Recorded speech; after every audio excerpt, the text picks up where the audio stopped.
Republican senators voted on Tuesday to formally silence a Democratic colleague for impugning a peer, Senator Jeff Sessions of Alabama, by condemning his nomination for Attorney General while reading a letter from Coretta Scott King. Senator Elizabeth Warren, Democrat of Massachusetts, had been holding forth on the Senate floor on the eve of Mr. Sessions' expected confirmation vote, reciting a 1986 letter from Mrs. King that criticized Mr. Sessions' record on civil rights. Sensing a stirring beside her a short while later, Ms. Warren stopped herself and scanned the chamber.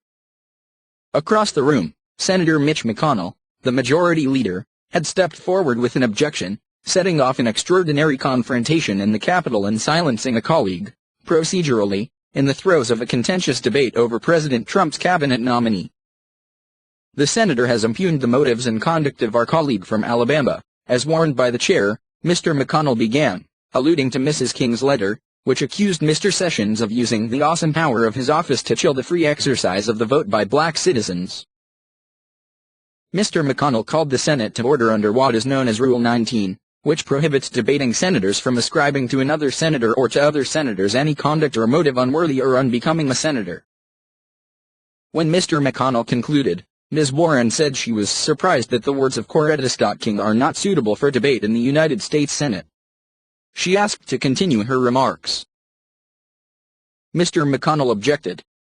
"Objection is heard," said Senator Steve Daines, Republican of Montana, who was presiding in the chamber at the time. "The senator will take her seat." The debate appeared to center, in part, on whether the rule allowed exemptions for quoted remarks. Ms. Warren had been reading directly from the letter from Mrs. King, the widow of the Reverend Dr. Martin Luther King Jr., to demean a sitting senator. In a party-line vote, 49-43, senators upheld Mr. Daines' decision, forcing Ms. Warren into silence, at least on the Senate floor, until the showdown over Mr. Sessions' nomination is complete. He is expected to be confirmed on Wednesday. Immediately, Democrats took up Ms. Warren's cause, urging on social media for Republicans to #LetLizSpeak. Ms. Warren said on Twitter that Mr. McConnell had silenced Mrs. King's voice on the Senate floor, to say nothing of millions who are afraid and appalled by what's happening in our country.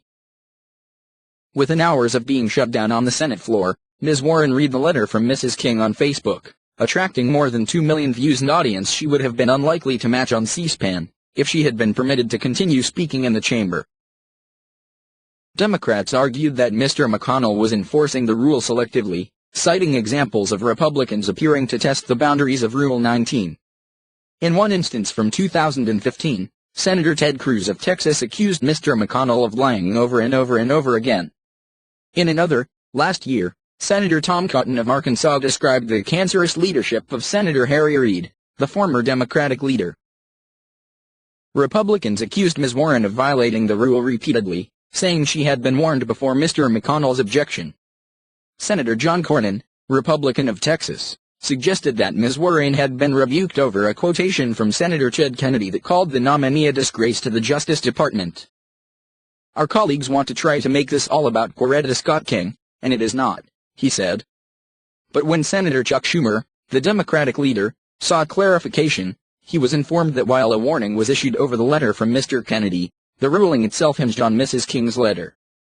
That judgment came from Senator Mike Rounds, Republican of South Dakota, who had taken over as the presiding officer. In either event, Republicans suggested, the episode spoke to Democrats' inability to accept the results of the 2016 election and, more narrowly, to adhere to the rules of a body where decorum has often fallen away. "She was warned," Mr. McConnell said of Ms. Warren. "She was given an explanation. Nevertheless, she persisted." Democrats planned to hold the floor into the wee hours of Wednesday to protest Mr. Sessions' nomination.